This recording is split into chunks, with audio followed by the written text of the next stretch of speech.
Hello everyone, this is Shadow. Due to copyright restrictions on YouTube, I can't publish many of the audiobooks you love. That's why I've created a special paid service where you can enjoy over 300 high-quality audiobooks from platforms like Webnovel, Pocket FM, Audible, Wuxia, and more. Each novel comes as a one-time purchase, no subscriptions, no hidden fees.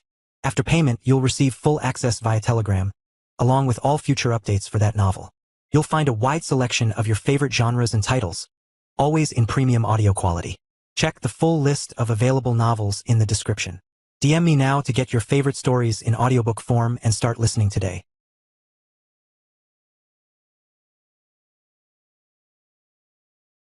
Chapter 221, Tomb's Sarcophagus. Michael looked at the crack in the stone brick walls, realizing that the earth mana had parted ways to show him a completely different room in a completely different space. If one looked at the cracks from the side, they would see nothing but a two-dimensional line that had no depth at all. This gave Michael an idea on where the treasure room was hidden. It was in a small pocket dimension. Now, he didn't know much about the specifics of a pocket dimension, but Michael had heard it discussed in anime and fantasy media from his previous world. Without further ado, Michael empowered the revolving air in his feet and pushed himself towards the crack. As his body crossed over to the cracks, the crystallized earth mana suddenly closed up, reconstructing its structure to how it was before. It gave no chance for the other adventurers to even try and go after him. By the time they realized what was happening, Michael was already gone, and the cracks had healed into the normal, unassuming stone brick walls of the chamber. What just happened? And so, the name Reborn Company would once again be imprinted into the hearts of every single adventurer who witnessed this whole event. Michael stepped off the crack just like how he would traverse a door.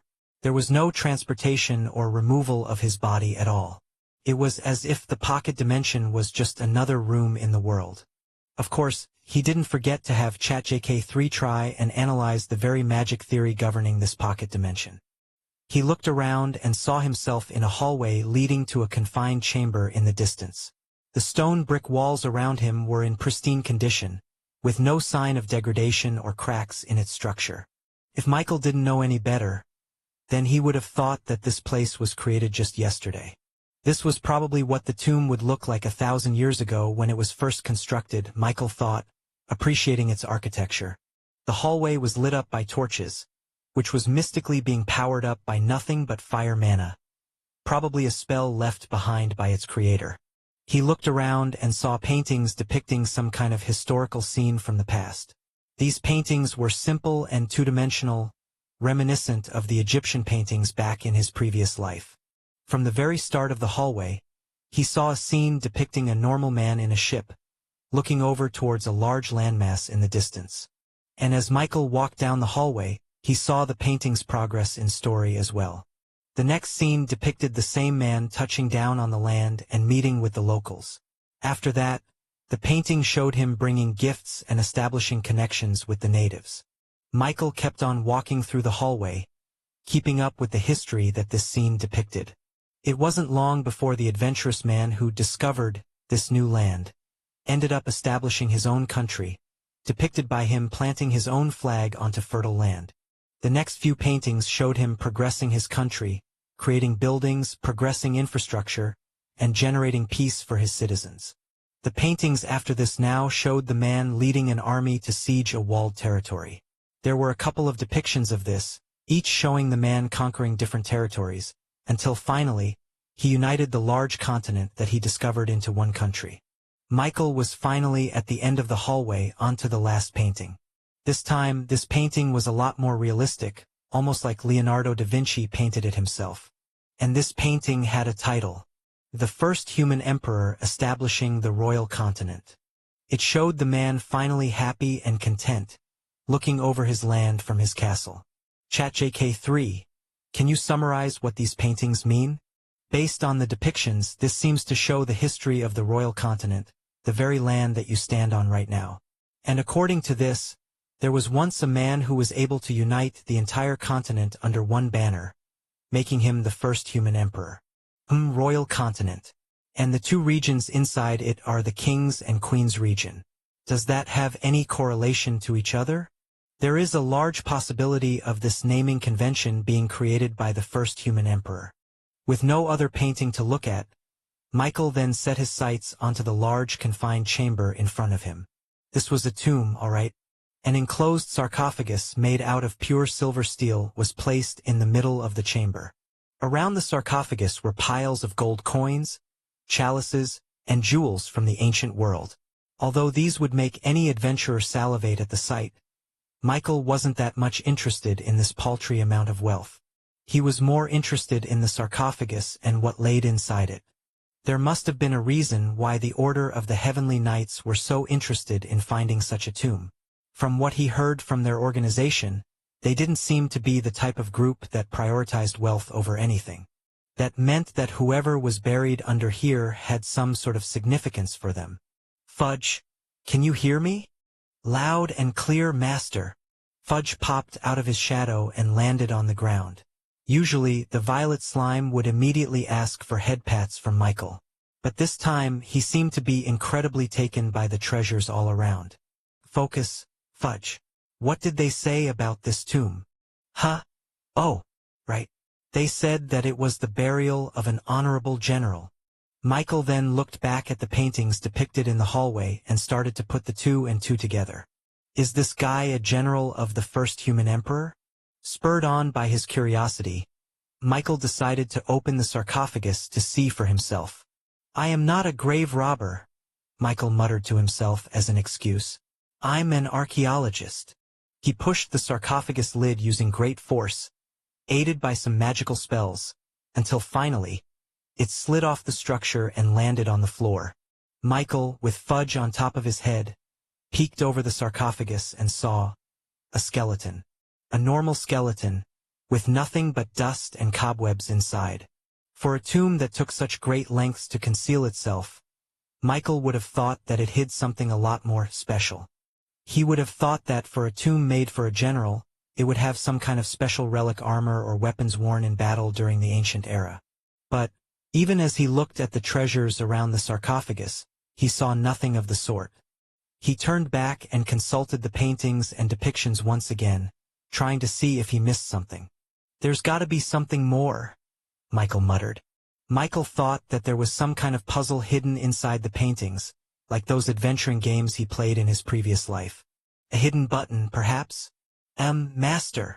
Michael turned around and saw Fudge looking up as the skeleton suddenly arose from its eternal slumber.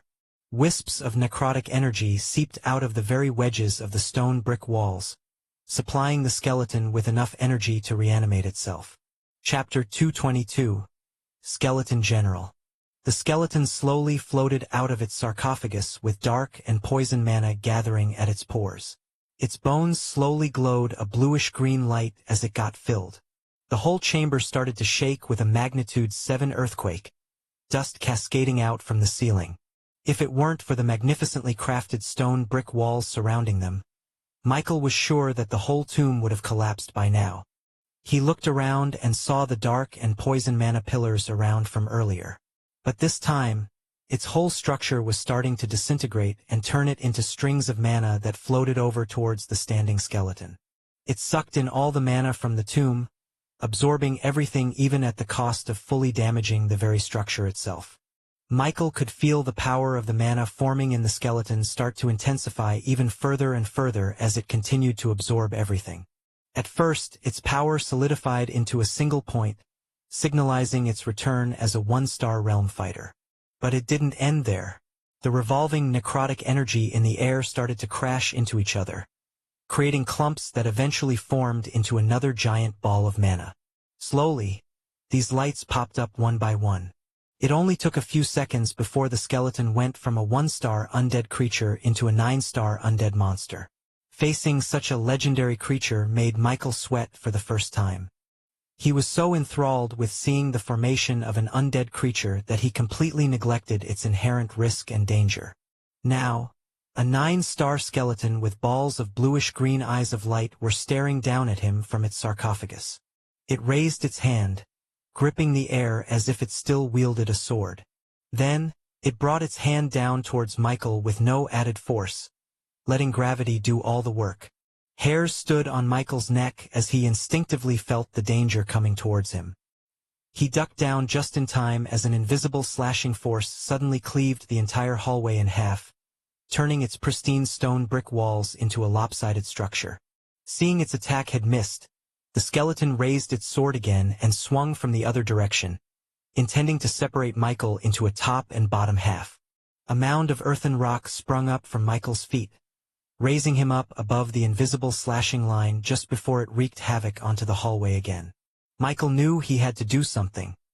He raised his hand and multicast 4-star spells, Blazing Sphere of Sun, and Piercing Tornado, directly towards the skeleton, not caring even if the treasures beside the sarcophagus were disintegrated into pieces. A big ball of fire manifested in front of him, about as big as the hallway itself. He launched this mini-sun into the skeleton, turning everything asunder in mere seconds as it exploded upon impact. It wasn't long before the gold coins and chalices started to meld into a liquid from the pure heat given off by the sphere's explosion. And if that wasn't enough, a tornado formed inside the skeleton's sarcophagus, feeding the fire and increasing the temperature even further. But still, the skeleton stood unmoving above its casket, with its bluish-green motes of eyes staring lifelessly towards Michael. Its dark and poison mana were too plentiful to be destroyed by Michael's 4-star spells. Seeing that it wasn't enough, he cast Freezing Tundra, as cold air breezed towards the chamber, freezing the flames and turning the liquid gold into solid form. Frost started to build on the skeleton's body, permeating to its pores. That wasn't the end, though. He cast Great Wall of Earth, intending to bury the great general for another time in its life. Pure earthen stone in the form of jagged spikes erupted from the floor and pierced towards the skeleton. As more and more of it grew from the ground, the entire tomb itself began to be encased in stone. And for a second, silence reigned in the hallway. Whoa, Master! That was close. Fudge had already turned back into his shadow form and hid under Michael's feet from the moment the skeleton started to move. Scary bones, he said. Can we go back home now? Michael also wasn't a fan of being slashed into half by an invisible sword. However, he did notice something weird from the skeleton. Even though it had the magical power of a 9-star mage in its body, it barely used anything while wielding its sword. Now, Michael was glad that there weren't any relic weapons left behind in this tomb. Just then, a prismatic shield showed up around Michael's body. A few milliseconds later, the buried earthen tomb exploded out into a million pieces, sending sharp cubed rocks flying towards the hallway, with each one as smooth as glass.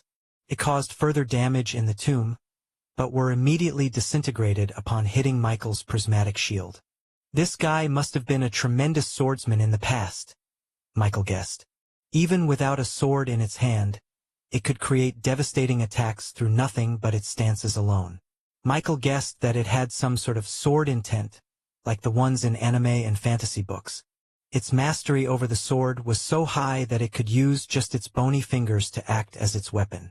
That was the only explanation he could make for its weird attacks. After all, there was no mana in those invisible slashes. They were waves, like some sort of disturbance that created very sharp ripples around the mana in the environment. He looked at the skeleton, seeing its rich dark and poison mana just staying in its bones idly. Michael could easily leave the tomb if he wanted, but he saw an opportunity to defeat it. ChatJK3, can you analyze the skeleton? He saw firsthand how the necrotic energy empowered the skeleton to become an undead monster. With ChatJK3's photographic memory, it was easy to reverse engineer its process and completely undo the skeleton's very power. Understood. Deconstructing dark and poison mana in the skeleton. Michael raised his hand and ripped away the skeleton's command over its own mana. The strings of necrotic energy revolving around the skeleton started to shake and shimmer as Michael took control. The skeleton's individual bones started to click and clack as Michael ripped away its mana. Then, a flood of information washed over his head, showing him the proper way to fully deconstruct the skeleton from its undeath. Michael took advantage of the fact that the 9-star general skeleton had no recollection of what it was or what it could do. Only its muscle memory was retained, ironically. He peered through the invisible realm of mana and saw individual fuzzy balls of black and yellow mana, dark and poison, which comprised the necrotic energy of the skeleton. He began to separate the two mana, ripping each other away from their orbiting bond. One of the light points inside the skeleton's ribcage died down and dissipated into pure dark and poison mana. It was now only an 8-star undead. Michael continued to wrestle away control of the skeleton's power, dissipating its points of power until it was just a mere 1-star undead skeleton. No longer was its presence as large as a mountain, turning it into just a small whimper of a mound. He was about to snuff out the very life that infused the skeleton, when all of a sudden, its bluish-green eyes of light looked at him with a sense of wonder, as if someone was trying to recognize a stranger from the street. The skeleton then looked at its arms, confusion evident in its face as it saw nothing but bones making up its body. Michael, amazed at what he was seeing, stopped his deconstruction of the skeleton. Somehow, the skeleton became more conscious as it grew weaker. Chapter 223. Experimenting on necrotic energy. An idea flashed in Michael's head. It was a little bit crazy, he would admit, but he couldn't help but think of the possibilities it entailed. Looking at the skeleton's sentient eyes made it seem as if he was looking at a real human. At least the semblance of one. This skeleton was once a normal living being with its own wants and desires. Not only that, but it was able to fulfill its dreams by becoming a proud general for the first human emperor. The fact that its mere skeleton, armed with nothing but muscle memory, could cut through tons of solid stone brick walls like pudding was an indication of its once tremendous strength. Michael could only wonder how strong he was when he was alive. And now, he was seeing a semblance of it with the skeleton. Michael could see it in its bluish-green eyes of lights. ChatJK3, let me take over for a second. His personal AI assistant didn't respond to his words, but let him have the full burden of control over the dark and poison mana emanating from the skeleton's body. Michael felt the entirety of the mana in the air, all millions of it. He felt connected to each one, feeling as if he had become a gaseous being enveloping all the fuzzy balls of mana floating everywhere. He was supposed to crash the dark mana into his own light mana, and his lightning mana to the poison mana, completely destroying the structure of power that made the skeleton's revival possible. He was supposed to kill the undead. But Michael had a thought. What if he didn't? What if he powered it up instead of taking it down? Now, Michael knew that the full power of the 9-star skeleton was nothing more than a mindless beast that swung its invisible sword at anyone it could encounter. But what if it didn't? What if it had the sentience it had when it was alive? This possibility only came to light when Michael saw when he was about to end the skeleton's undeath. When it was only a 1-star undead, the powerful yet corrupting power of the necrotic energy had dissipated enough for it to regain its sentience, just for a little bit. This gave Michael a theory. Dark and poison mana, although powerful enough to raise the dead and animate it, turned those infected by it into a creature of pure destruction and chaos. After all, those two mana were the blackest of all elements, embodying death and degradation. And what was the difference between a living being and a dead one? From what he could see, it was only the mana present in their bodies that changed.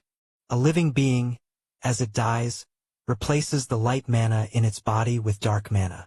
But somehow, dark and poison mana can make something alive without the use of light mana. But what if he added light mana into necrotic energy? What if he added light mana into the mixture of dark and poison mana? Michael raised his hand and drew from his own cores a single mote of light mana. This fuzzy ball of light slowly made its way toward the skeleton, towards a single strand of bluish-green light that revolved around the skeleton's skull. With Michael's supreme skill, he was able to see the true reality of mana. He commanded the light mana to enter into the dual orbit of the dark and poison mana. He pushed it further, allowing it to orbit into the necrotic energy. And as it entered into the rotation, the dark mana suddenly shot away from its original course and gravitated towards the light mana, with the two attracting each other like magnets. This resulted in a collision, with the light mana destroying the dark mana and vice versa. This left the poison mana aimlessly wandering about. With his first attempt a failure, Michael raised his hand and took out 1,000 more individual light mana from his cores. This time, he began to experiment with the combination of the three. 1,000 light mana individually entered a pairing of dark and poison mana. Then, Michael instructed it to push itself into their orbit in 1,000 different ways, hoping that it would reach a different result. But the same thing would happen. The light mana and dark mana would eventually cancel each other out. Michael didn't give up and sent out 1,000,000 more light mana from his body. ChatGK3 saw what he was doing and started refining his methodology into something like a science experiment, testing different variables and constants simultaneously. Michael didn't know how much time passed before he found the right track. By separating the dark and poison mana from their orbit first, he could add the light mana into the mix away from the dark mana. As he found out earlier, light and poison mana complemented each other well, making a strong bond that increased each other's magical properties. Michael then added the dark mana into the mix. This time, the bond between the light and poison mana was enough of a deterrent to prevent the dark mana crashing into the light mana to cancel each other out. He had successfully added light mana into necrotic energy. But a new problem arose. The light mana became too overbearing and started to purify the very structure of the skeleton. Michael could see it starting to eat away at the bones, turning them into white ashes. Necrotic energy still needed a large mix of dark energy. The only solution Michael thought of was to add the lightning mana into the dark mana. After all, the two mana had a complementary bond just like light and poison. Michael was sure that this could resolve the purification issue with the skeleton. However, he also knew from experience that the combination of all four mana, dark, poison, light, and lightning, would set off a mini-bomb just like the Apex Jaguar. This was a problem that bugged him before he started to realize that the solution was staring right at him in the face. Wasn't he also a combination of all elements? Unity mana was the combination of all 8 known elements. And when Michael tried to add Unity mana into a mithril artifact, he found that the combination of it was extremely volatile and explosive. So, then why wasn't he explosive? Why hasn't any of the Rebornians he awakened exploded into bits by the moment of their evolution? The answer must be because a living being was different from a non-living being. And this skeleton, although nothing but bones, was alive in a sense. Which meant that it could probably take the combination of Unity mana without it exploding into 1,000,000 pieces. The answer then was simple. He should awaken this undead monster. Michael raised his hand and activated his other supreme skill, Gift Bestowal.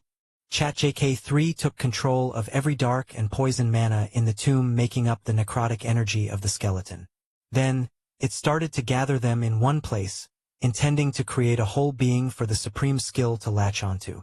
Michael looked at the skeleton in its bluish-green eyes of light, and the skeleton looked back at him, waiting.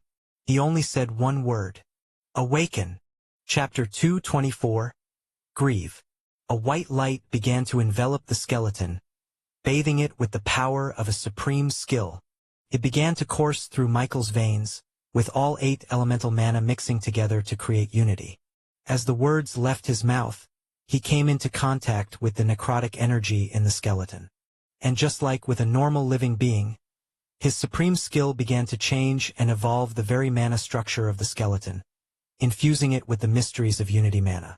The dark and poison mana that was innately present in the skeleton began to be bombarded with Unity, with all elemental mana, and forced the light mana to enter into the orbit of the necrotic energy. The dark and light mana that was supposed to cancel each other out began creating a bond with each other other than destruction. The mysterious and contradicting relationships of the Unity mana somehow allowed the two to coexist within each other's orbit. All the knowledge gained from observing the skeleton affected the awakening of this skeleton. Michael was sure that if he didn't know how necrotic energy worked, he wouldn't have been able to awaken the undead creature even if he tried.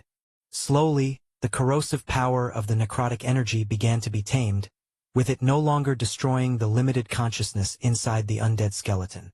Every point of power inside the skeleton's ribs, all his 9 stars of mastery, began to be changed fundamentally as light mana began to be infused in its entirety. Then boom!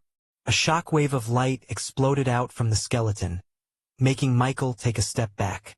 Even he was slightly blinded from the sight. Felt like he was looking directly at the sun. After all, this was the first time that he had ever awakened something this powerful. After a few more seconds, the light subsided and the only thing that remained in the tomb was a normal-looking skeleton standing upright. The strings of necrotic energy surrounding the undead was gone, and only its bluish-green eyes of light remained. Michael thought he was looking at a normal skeleton from the school laboratory. Where am I? The skeleton looked at his hands. Even without a face, his expression of overwhelming confusion and uncertainty was clear. It looked at Michael. Was I dead? He could only awkwardly nod his head. Yes, you were. You are standing on your tomb. The skeleton looked around and saw the architecture of his own tomb. His eyes showed no glint of recognition. I see. Then can I assume that you are the necromancer that revived me from my death? Technically no. I found you here as an undead creature, and I awakened you. Do you remember who you are? He asked the skeleton. If Sir John's words were to be believed, then this tomb was the final resting place of General Grievous. It would be a wise guess for him to say that this was probably Grievous himself in the bones. I don't know. I have no recollection of who or what I was before, the skeleton said. But the skeleton then looked at his own bones. Couldn't help but try to grasp at an invisible sword in his hands. Just imagining it in his palm gave him a sense of home. I was probably a great warrior in my past life, the skeleton said. I can tell that my body is built for war. Wielding a weapon in my hand is as natural as it is breathing. It then looked its own body, confused as to how it could move and talk of its own volition. Even though I know nothing about my past, I do know that an undead creature has no mind of its own. It only knows commands and destruction. It then looked at Michael. Are you a god? No, he replied, showing his hands innocently. I just have special powers. I do not know how much time has passed since my death, but magic seemed to have progressed much further than I anticipated. After all, even the grand wizards of our time cannot do what you have just done. At least, I think so. The skeleton seemed perplexed at its own words, as if it didn't know why he knew that fact. After a few seconds, the skeleton shook off its confusion and faced Michael. You are the only reason why I am alive right now, said the skeleton. I can feel it. My very soul is indebted to yours. Nah, I just wanted to see how necromancy works, he said. You're free to do whatever you want to do. If so, then please take me in as your companion. Even though I am nothing but bones, I still remember how to use it. My mind, if I even have one, is filled with knowledge of the past that may prove useful to you. I have only one request. I wish to see the world as it is now. Even if everything had changed after I died, I am still clinging to the hope that something would rattle my brain and make me remember who I was before. The skeleton's sincere request made Michael sympathetic. After all, if the goddess hadn't allowed him to retain his memories after his reincarnation, he would also feel frustrated, feeling as if his whole life was missing from him. Sure, you can join us. Michael wasn't going to reject a 9-star general from the ancient times. And judging from what the skeleton said, it seemed to at least remember some of its powers from before.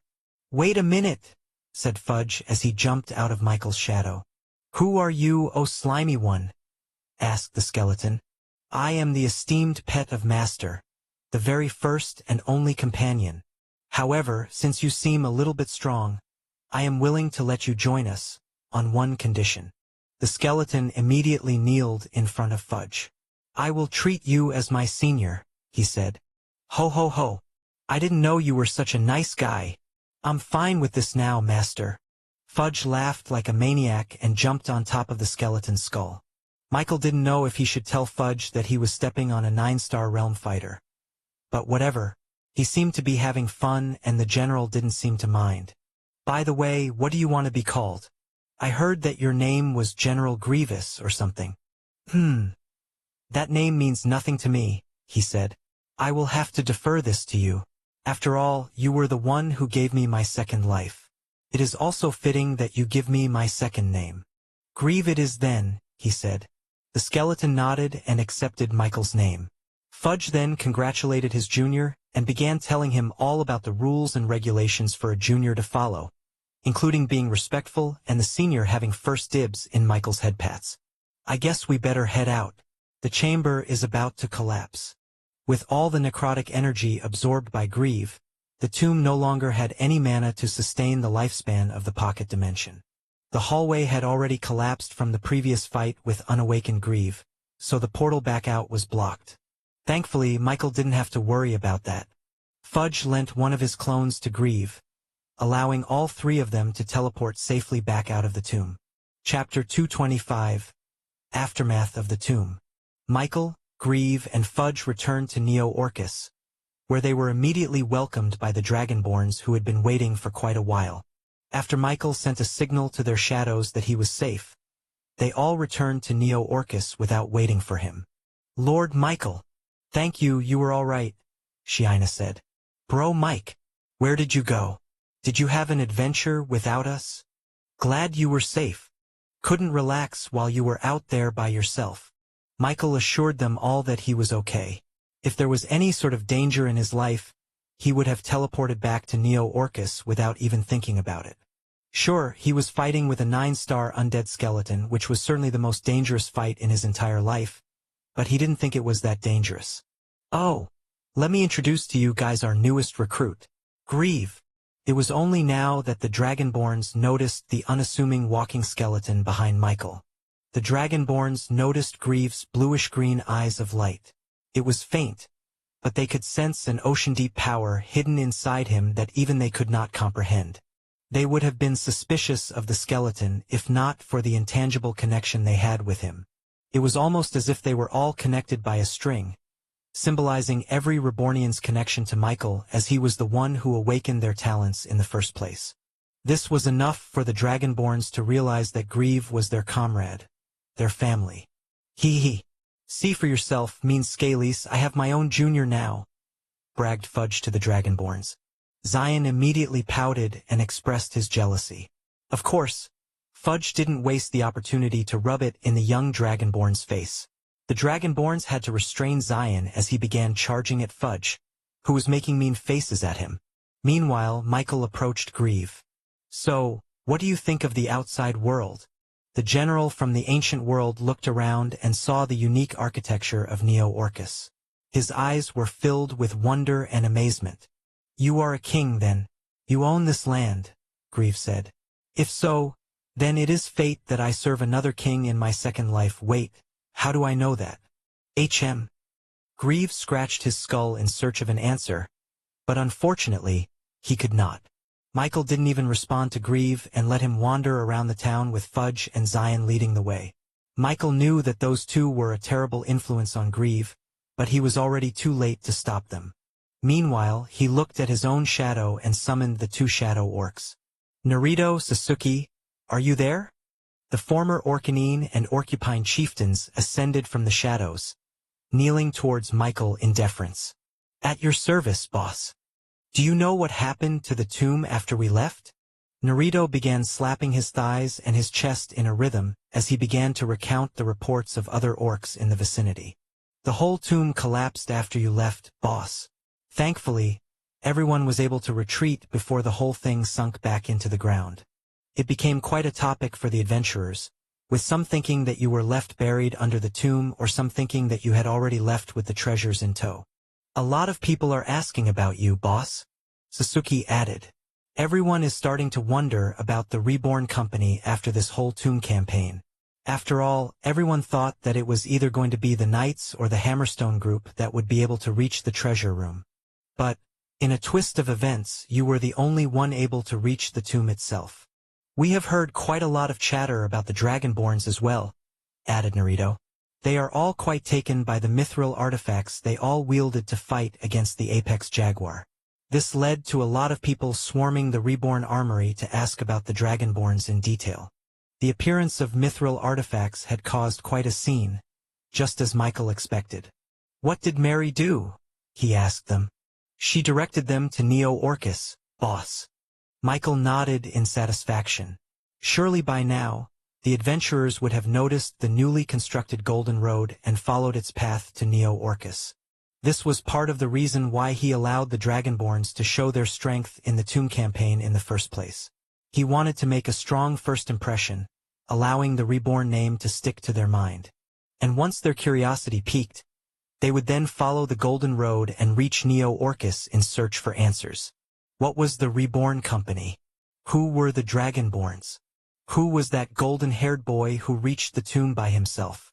And once they reached Neo-Orcus, they would be so surprised by everything the town had to offer that they would completely forget why they were there in the first place. Then, they would eventually find out about the King's region, which would lead them straight to the nation of Reborn. This was Michael's plan to get more visitors to the parched lands. This was the very goal of the Golden Road to begin with.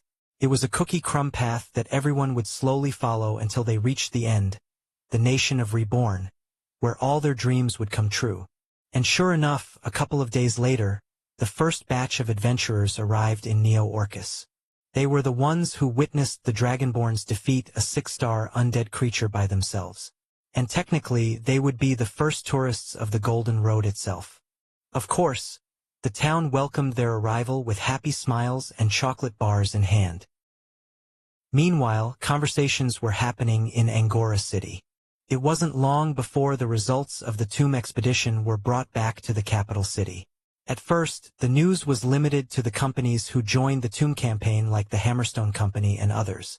But as time passed, the news spread like wildfire. Many couldn't believe that a no-name company would be able to pull off such a feat. Most of the top adventuring companies in Angora City had never even heard of the Reborn Company at all. Of course, there were some who recognized their name through the chocolates being sold on the market. But that only increased confusion within everyone. A snack company owning an armory? Those were two completely different things.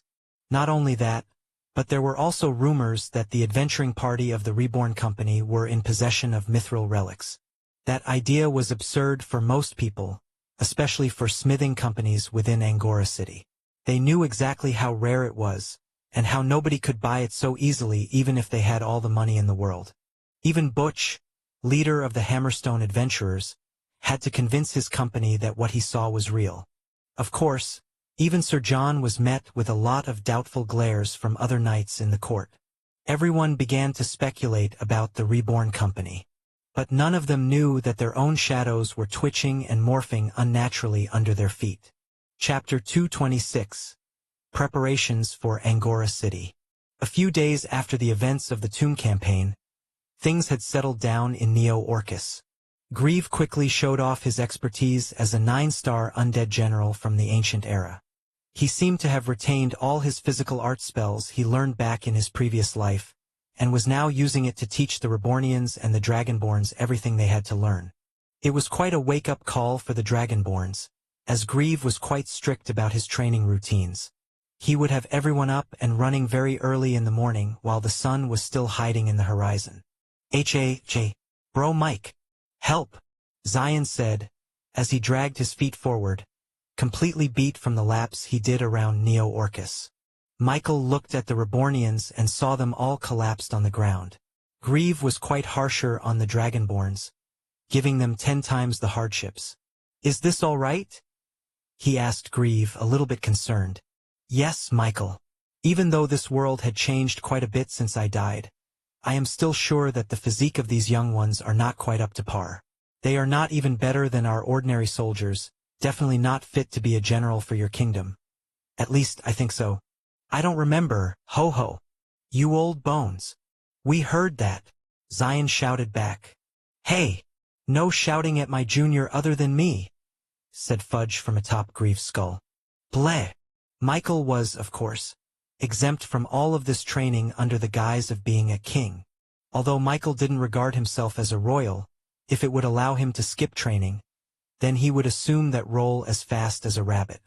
Eventually, he was approached by Una and Agnes, who eyed Grievous with suspicion.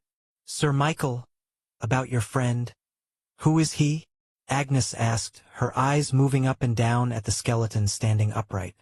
Oh, I just found him someplace, he explained. Why? Do you recognize him or something? Agnes looked at the Dragonborns and the Rebornians performing weird stances in unison. They seemed to be training in some kind of weird fighting technique that she hadn't seen before. That way of pure physicality, their importance on using bodily power. I have heard something about that kind of style only once, she said silently. Back when I was a part of the Order, my Master Kruger showed me an ancient scroll.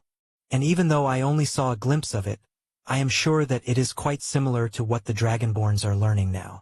What's it called? The Way of the Emperor, she said. Michael thought about it and figured that it lined up with what he thought.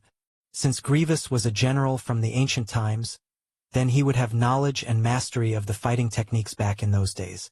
But it was said that this way was lost to time forever. Even the other heavenly knights are only privy to sparse scrolls they found survived in the Queen's region, Agnes added. If this is indeed what the Dragonborns are learning, then who is he? Michael looked towards the forest. He is Grieve. He is a Rebornian, he answered. After a while, the construction of the Golden Road had progressed far enough for it to see a glimpse of Angora City in the distance. It wouldn't be too long before the capital city would find out about what they were doing. And according to Yuna, it would be better if they arrived in Angora City and announced it themselves rather than them finding it out for themselves. It will give you a strategic advantage, Yuna said. If you earn the trust of the Master of the Magic Tower and the head knight in the Knightly Court, then you will have enough influence to allow the city to incorporate the Golden Road into their midst. I know how to meet with the Tower Master, Michael replied. But I don't know how to connect with the knights. Don't worry. I will introduce myself and request a meeting in their court. I have a feeling that they would certainly welcome your presence after what you did in the tomb. Yuna was alluding to the fact that Michael showcased the true power of the Rebornians through the use of their myriad of mithril artifacts.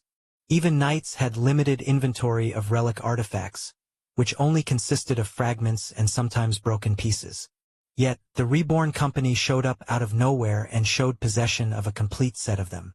I wonder how they would react when they find out it's not just weapons the Dragonborns have, but also armor.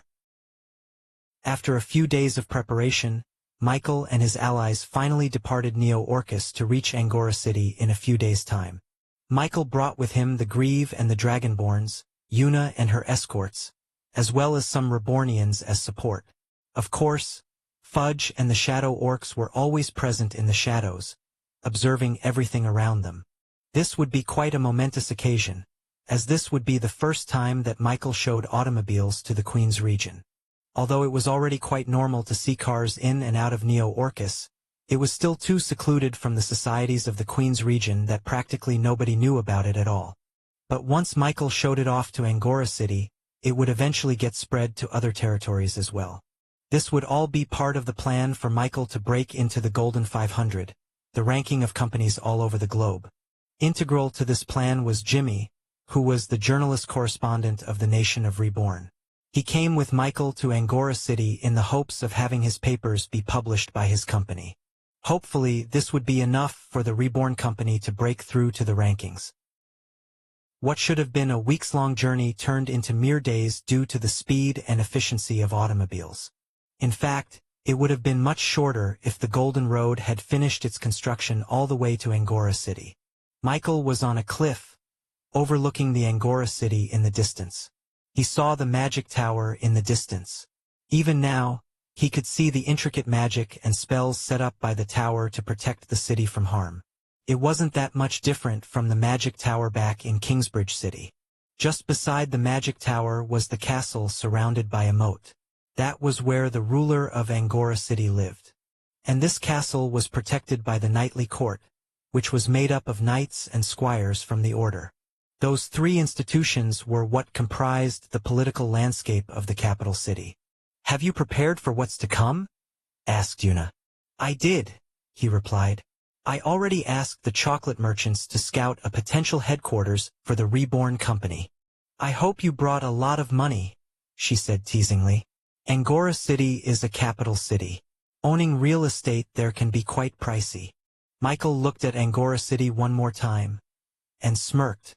Chapter 227. Entering Angora City. At early dawn, the soldiers manning the walls of Angora City were awakened by the sounds of rumbling in the distance. They scrambled to their posts and peered through the looking-glass, trying to see the commotion up ahead. Then they saw it. Huge metallic beasts speeding through the flatlands. They immediately rang the bells and alerted their seniors about what they saw. Most of the soldiers prepared for an upcoming war, thinking that they were being besieged by an enemy. But as the news spread through every authority in Angora City, it eventually reached the ears of a certain bearded man wearing a wizard robe. His room was located at the topmost floor of the tallest building in Angora, overlooking the whole territory and the wide regions surrounding it. There, the man saw Michael's automobiles running through the plains at speeds much faster than a horse. He looked at a scroll in his hands. "Dear Tracheus, please welcome my dear friend into your abode, Tower Master. He can be quite the overwhelming little fellow, but he means well. Consider this not as a favor to me, but as a favor to you. It is in your and everyone else's interest to be allied with Michael. Yours truly, Cerberus." Tracheus looked at the automobiles in the distance one more time before teleporting out of the magic tower directly to the walls. The soldiers who were rushing to pick up their armor were surprised at the sudden appearance of the famed Tower Master. "Honorable Tracheus, have you come to help us fend off this enemy?" the soldier asked. The wizard shook his head. "I am here to save you from the misunderstanding. That is not an enemy.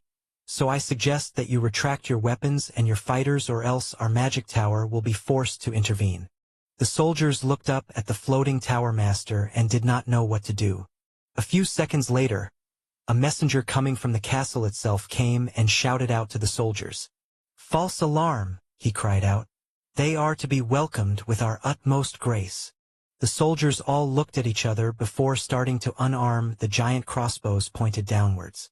Tracheus then looked back at the castle and muttered to himself, "Looks like they are interested in the Reborn company as well. Anyone would, especially with the rumor of what they have under their possession." Michael's automobiles finally arrived in Angora City. Even far away, he could already see some curious heads popping out of the walls to peek at their metal carriages.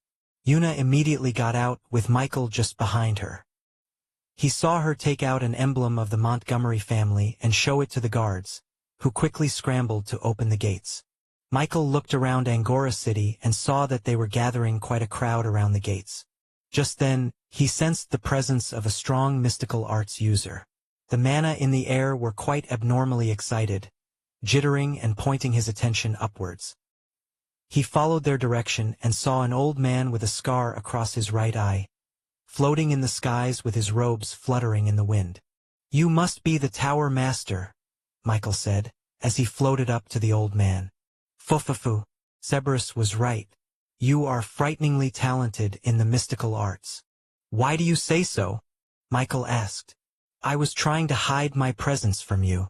Even resorting to high-level spells, I was still not able to obscure myself in your eyes.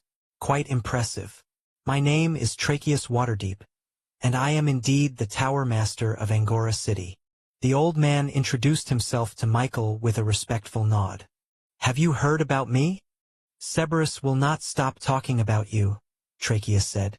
"You don't know how many scrolls were sent by Cerberus, all describing the genius boy of the Vanderbilt family. I have also heard rumors, young boy. They say that you are not only talented in the mystic arts, but you have also inherited the skills of your grandfather. Cerberus says you established your own nation in the rumored wastelands of the south, creating a paradise out of the desert. And not only that, but you have also recently performed quite a feat, conquering the tomb of General Grievous. It caused quite a stir in the higher circles. I wondered if any of that was true, but seeing your metal carriages myself, I can only assume that it is just a fraction of the truth." Michael shrugged, not knowing what to do after being complimented. "Thanks, I guess. Do you have any accommodations in the city? If not, then I am glad to offer my tower as your temporary home for you and your allies in your visit to the city," Tracheus offered. "Wait, our court offers you a place in our stables as well." Michael looked down and saw Sir John and a couple of other knights arrive at the gates. "Hello, Michael. It's been a while," Sir John said, putting his hand across his chest as a sign of respect. "We didn't get a chance to speak in the tomb, especially after you conquered it yourself. But after I spoke to my superiors, they have asked me to invite you to our knightly court. We wish to discuss an agreement with you and your company. I will take you up on your offer after I meet with the magic tower," Michael said. Sir John and the knights respectfully backed away and returned to their court. Michael didn't think it would be that easy to reserve a meeting with the order. But it seemed that the reputation of the Reborn company had finally started to spread. "Tracheus, can I visit the magic tower?" Michael asked. The old man didn't hesitate and agreed. "Of course. It would be our honor to have you. It's not just because Cerberus regards you highly, but because I also think that you have a high potential. I will wait for you at the tower." Tracheus raised his hand and teleported out of the skies and back to the magic tower. This left Michael and the others alone in the gates. Una had already arranged something with the guards, and they were now free to enter Angora City as they pleased. Of course, Michael's first mission in the city was to find a place to sleep in. This would be their eventual headquarters, and the place for the Reborn Company Mall. Ideally, Michael would want it to be placed right in the middle of the city. He knew that acquiring that kind of land would be hard. It wasn't just about the matter of money, but also if it was acquirable in the first place. "Michael, welcome to Angora City." It didn't take a while before the chocolate merchants arrived to welcome Michael and his party in the city. Michael used the automobiles and paraded it through the streets, letting everybody see the magic of horseless carriages. It caused quite a stir, having a lot of people crowding the streets just to have a glimpse at this strange new vehicle. Chapter 228, Wandering Angora City. Michael let Shiina and Una deal with the arrangements of the Reborn Company, while he, of course, went on to explore Angora City by himself. He reiterated to them that this was purely a scientific endeavor, one that would allow them to observe the happenings of this new and unknown place.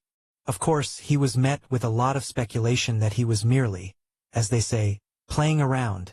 The fact that Fudge was with him made it seem even more apparent to them that he just wanted to slack off in this new city. Thankfully, one of the perks of being the leader of a nation was that he could do whatever he wanted. So he began walking through the streets of Angora City, looking at the unique architecture and culture that was still in its medieval form. Horse carriages run rampant in the stone-bricked streets, with their droppings still present all around. For people in this world, this was normal. He walked and observed the food, the people, everything that he could see. He found it quite weird that he didn't see that many demi-humans in this place. They were present for sure, but not to the amount they had back in the King's region. He had heard that, because of the expensive living situation in most capital cities, demi-humans struggle to populate them. Just then, as Fudge jumped around and judged the lesser quality of life in this city, Michael came across a peculiar group of demi-humans in the streets. There were a few demi-human teens scrubbing the stables and taking care of the horses parked inside. They seemed to be employees of the establishment in front of them. Välkommen in. Michael stopped in the middle of the street and looked at the inn in front of him. It was still primarily made out of wood, probably about a couple of decades ago. And it looked like it hadn't been renovated recently, as Michael saw evidence of rotten wood and decaying planks. Compared to the other high-end establishments he saw earlier, which were made out of stone, this one looked to be in a very poor condition. Not to mention that this place was located in the slums part of the city. The Welcomes Inn didn't look like a place that was visited much by a lot of customers. But however much interesting this place was, Michael's initial curiosity wasn't with the building, it was with the demi-humans taking care of it. They stood on 2 feet, had bodies filled with fur, and a tail that dragged across the floor. He recognized them because they were the species that Michael first awakened back in the parched lands. They were mankeys.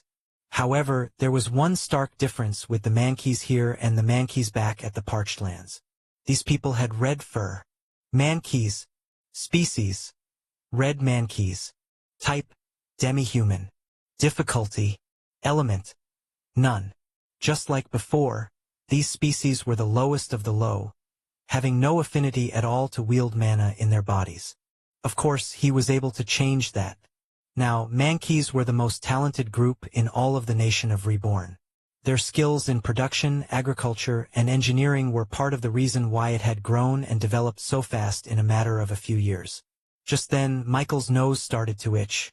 It had been so long since he felt this sensation that he thought it was a mere natural bodily reaction he had to the horse droppings on the floor. But no. This was his superior golden nose at work. It was telling him that these red Mankeys could lead him to find extremely talented individuals. The last time he felt this was when he met the Dragonborns. If any of these red Mankeys proved to be even a fraction as talented as the Dragonborns, then they would serve to be an extremely needed group in the nation of Reborn. Spurred on by this possibility, Michael quickly turned around and introduced himself to the red Mankeys.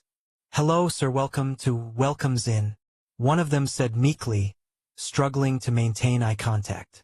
"Welcome, sir." The others followed suit.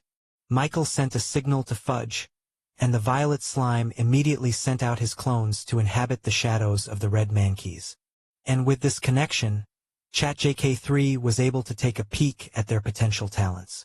I was able to ascertain that one of them had the potential to become a wind swordsman, the other had the potential to become a wrestler of the mound, and several others had similar talents as well.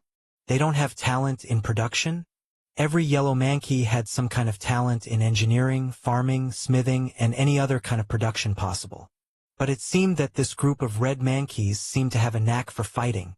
Although the sample group is still too small to achieve a definitive conclusion, it is safe to assume that red Mankeys have a natural affinity to using their physical strength.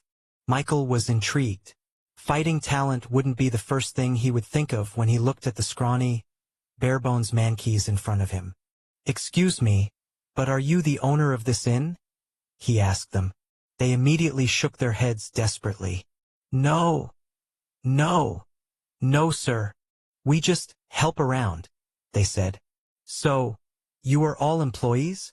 "No, sir, we are in debt." Just then, Michael heard a bit of a commotion happening inside the inn.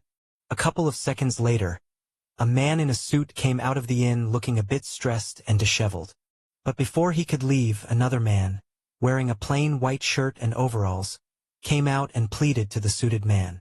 "You don't have to do this," said the man in the overalls. "What choice do I have? I can't fend off the officials any longer. If I do nothing, then they will seize everything in this place." The man in the suit looked pained, as if he were about to make a very hard decision. Michael looked to the red Mankeys for some answers. "What's happening here?" he asked them. And from what he could piece together from what they said, the man in the overalls was the owner of the inn itself, while the man in the suit was the debt collector. It seemed that the inn wasn't doing well these days, and the owner was able to pay the rent for the whole place. And after a month of overdue fees, the city itself was close to taking back their property from the inn owner. Strangely enough, the debt collector wasn't here to force the inn to pay him cash. Instead, the debt collector was trying to extend the lending period by offering his own money to lessen the burden. "I like what this place stands for," said the debt collector. "I have friends, demi-human friends, and they wouldn't be able to stay in this place if it weren't for this inn. This is the only place that is cheap enough to take them in. So, even if I have to go into debt myself, I will keep this inn afloat." Chapter 229. Welcomes Inn. Michael was moved. As it turned out, this inn was the only place that demi-humans could turn to in their hour of need. He looked at the inn and saw multiple demi-humans looking out of the windows, with tears nearly welling up in their eyes. Demi-human mothers were cradling their children, trying to appease them while a tear drops from her eyes. Fathers scrubbed the floors harder in an attempt to try and make things better. They knew that this was the only place that they could afford. Life in the city wasn't that kind to people that didn't have great talents. This was especially more so for demi-humans, who had come from far away to prove that they belonged here. However, the good graces of the owner led the inn to its eventual downfall. While prices were low enough for poor demi-humans to afford, it wasn't enough for it to keep the establishment afloat. Just then, Michael heard a voice coming from his shadow. It was Shiina, who contacted him to report about their current progress in procuring their arrangements. Lord Michael, me and Miss Yuna have finished our meeting with the owner of an abandoned building in the center of the city. It is an adequate place to establish our headquarters here in Angora City. We just need your order. Michael stayed silent for a few seconds before he looked at the demi-humans distraught in the inn. Then he turned to Shiina. Lord Michael, change of plans, he said to her. I'm thinking of buying another place in the city, somewhere that reminds me of home. Who would he be if not for the help of all the demi-humans back in the nation of Reborn? It was only right for him to save them too. He raised his head just in time as a group of soldiers came marching in, escorting a man in royal attire. Judging from the despaired expressions of everyone in the inn, it was safe to guess that this person was here to officially take back the land that the owner rented. Greetings. I am here as a royal sent by the governing body of the city to oversee the matter of welcomes in. In accordance with the contract that you and the city signed, this property is now to be seized by the rightful owner once rent has not been paid for 3 months' time, announced the man in regal attire, reading off a scroll. Rent has not been paid in half a year. Please, can you give us more time? The inn owner begged. The soldiers prevented the inn owner from reaching the royal, before the royal himself allowed it. I'm sorry, he said. As much as I would like to help you, this contract is mystically binding. You know what happens when a contract purview by magic is broken. It has dire consequences. The inn owner knew that the royal had no choice. I know, I'm sorry. The fault is mine, and mine alone. His eyes were sunken from burden. He looked back at the demi-humans in the inn, and he couldn't help but shed a tear for them. Where else would they go now that the inn was about to be destroyed? The royal sighed and took a deep breath before he sent a signal for the guards to start forcing the demi-humans off of their property. There was pain in his eyes, yet he had to do what he had to do. Wait! Michael's voice compelled the soldiers to stop their advance. Everyone looked towards Michael, the golden-haired boy in the middle of the street. What if I paid off the debt? He asked the royal. The inn owner and every demi-human in the area looked at Michael. In their eyes, a tiny bit of hope flared in their souls, before eventually dying down. What good could a child do? Young man, I'm sorry, but my debt is in the total of 100,000 gold coins. I'm not sure you understand that, but even blacksmiths have to work for 5 years to afford that, said the inn owner. I'm afraid that debt is doubled if you want to take possession of the inn again, said the royal. 200,000 gold coins is the total. The royal noticed that Michael didn't even flinch once he heard the numbers. I'll buy it, Michael said without hesitation. It was quite cheap, he thought. If it weren't for the seriousness of the situation, most people would laugh and think that it was cute that a child thought he could afford such a high price. The royal didn't outright dismiss Michael's words. Instead, his eyes narrowed as he scrutinized Michael's face in an attempt to recognize where he came from. He certainly wasn't from the royal family of Angora City, or else the royal would have known it from the start. His attire showed no signs of magical robes, meaning he wasn't someone from the magic tower, and his age and lack of weapon in hand meant that he wasn't from the order either. An inheritor of a company was the only possibility. However, the royal still found no possible answer for Michael's background. He could see a sense of confidence in Michael's eyes that told him that the kid wasn't kidding. Even if you could afford it, this matter has already been passed to another buyer, said the royal. They have already reached an agreement with the city to take over this land and make it their own. Michael looked at the scroll in the royal's hands. Is that the contract for this territory? He asked the royal. Yes, it is. And before the royal could even say anything else, he suddenly felt the scroll thrash away from his control. Wah! The scroll rushed perfectly into Michael's palms, allowing him to read the contract in its entirety. Since the royal established that this was a mystically binding agreement, then it meant that this contract was filled with magic and mana. Of course, all he had to do was beckon them, and they came running to his possession. That was his supreme skill. ChatJK3, can you analyze the contract and find a loophole for me to buy this land? Understood. It didn't even take 5 seconds before his personal AI assistant came back with an answer. It flowed into his mind like a wave, allowing him to see the answer. It says here that once the territory has been seized, there is a 1-month grace period for buyers to bid for the territory itself. Yes, the royal nodded, still staring with disbelief at the scroll in Michael's hands. But as I said, the bid has been finished. It has been bought by a company at a price of 300,000 gold coins. Michael nodded and pointed to a certain clause within the contract. But it says here that the bidding for the property has to allow participation from all interested parties. This means that I can still bid for the land itself. The royal looked at Michael. Yes, but it has another clause beside that. Once bidding has finished and another party shows interest, then this new party must bid twice the bid amount, meaning you need to pay 400,000 gold coins.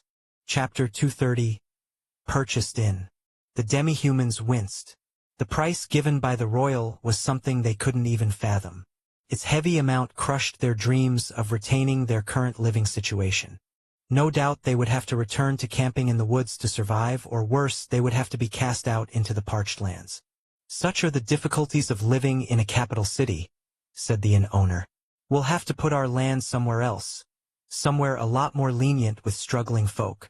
The man tried to put on a brave face, but his creaking voice betrayed his true sadness. No need, Michael said. I'll buy the lot myself. With a simple nod from Michael, 2 shadow orcs emerged. The royal and his soldiers were caught fully unaware of where the pair of orcs came from. It was as if they just appeared in existence in the blink of an eye, which was extremely weird because their huge stature should have alerted the well-trained soldiers from 10 meters away. And without even saying anything, one of the orcs took out a large leather pouch from out of nowhere, about half as big as Michael himself, and presented it to Michael with a kneel. Michael lifted the bag with magic and threw it to the royal's feet, surprising them all by the heavy clinking that came from the impact. It was hefty by the sound of it. And by the time the royal and his guards looked up, Michael was alone in the streets, with no sign of the humongous orcs anywhere near him. They disappeared as fast as they came, leaving everyone to wonder if they were simply just a figment of their imagination or not. This is 500,000 gold coins, Michael said casually. The rest of the money is yours if you process the contract today. After a moment of disbelief, the royal eventually took up the courage and loosened the string on the bag. And as soon as he did, a golden glint reflected back on his face, showering his sight with a mound of pure gold coins. The royal, with shaking hands, took one of the coins and scrutinized it with great care. His royal background allowed him to discern the authenticity of the minted gold. Recently minted, he said, looking at the minimal scratches of the coin. Then, his eyes moved to the small inscription at the bottom. It said KR. It's not made in the Queen's region, which means King's region. Just this one clue alone allowed the royal to glimpse at Michael's true background. You're not from here, he said. No, I am not. That was all the royal had to hear. His eyes showed that he realized something when talking to the golden-haired boy. Very well, said the royal. I shall take this payment and personally arrange for this territory to be passed over as your ownership. The soldiers were left confused as to the sudden change in the royal's demeanor. Sir? Is this all right? What about the previous buyer? Yes. I'm guessing that even they will have to acquiesce when they realize who we're dealing with, the royal replied, cutting off the soldier. There is only one group here that has this kind of money to spend, and that is none other than the Reborn company. The soldiers looked back at Michael with disbelief. The Reborn group? The one that conquered the tomb? I heard that they even went toe-to-toe with the knights. Not just, they did. Sir John reported to his seniors that in a scenario where they had to compete with each other, he confessed that they may not triumph over them at all, said the royal, who was clearly a lot more privy to insider knowledge. What makes you so sure he's part of them? I heard they're a group full of dragon-like beings. The royal looked back at Michael, who was being surrounded by the thankful demi-human inhabitants of the inn. Call it intuition. Did you see those orcs? Those kinds of demi-human won't follow a human even if they had all the money in the world. That boy earned their respect, or else they wouldn't have followed him in the first place. The soldiers took one look back at Michael. "Where do we go now?" they asked the royal. "To the castle," he said. "The Duke would want to know what happened here. He's been saying that he wants to meet with the people of Reborn ever since they arrived here. He's been in dire need ever since those conglomerates started their wars." Meanwhile, back at the inn, the demi-humans looked at each other with looks of skepticism, as if they couldn't believe that they were saved at the very brink of loss.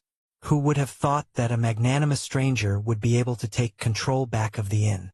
"Young man," the inn owner approached him. "What do you plan to do with the inn? Don't worry. Our Lord Michael will definitely take care of you all."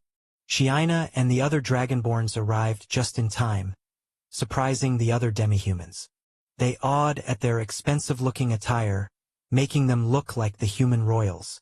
They had never seen a demi-human looking so happy. "Did you guys have fun?" he asked them. "Humph. I'm sure you have," Yuna pouted. "We were just about to close on the deal." She then looked at the demi-humans sharing hugs of joy once they realized they weren't going to lose their homes. "But it looks like it was for a good reason," she said with a smile, playfully nudging Michael with her shoulders. Michael then looked at the inn owner and reached out with his hands. "I haven't introduced myself. I'm Michael." The inn owner named Plato introduced himself, as well as the other demi-humans in the building. "I have inherited this inn from my father. He's the one who created this safe place for unfortunate humans and demi-humans alike. I'm just trying to continue the tradition." Michael looked at the demi-humans in the inn. Most of them were wearing tattered clothes with permanent grease stains, almost to the point of being rags. And behind these attire, "Hello everyone, this is Shadow. Due to copyright restrictions on YouTube, I can't publish many of the audiobooks you love. That's why I've created a special paid service where you can enjoy over 300 high-quality audiobooks from platforms like Webnovel, Pocket FM, Audible, Wuxia, and more. Each novel comes as a one-time purchase, no subscriptions, no hidden fees. After payment, you'll receive full access via Telegram, along with all future updates for that novel. You'll find a wide selection of your favorite genres and titles, always in premium audio quality. Check the full list of available novels in the description. DM me now to get your favorite stories in audiobook form and start listening today.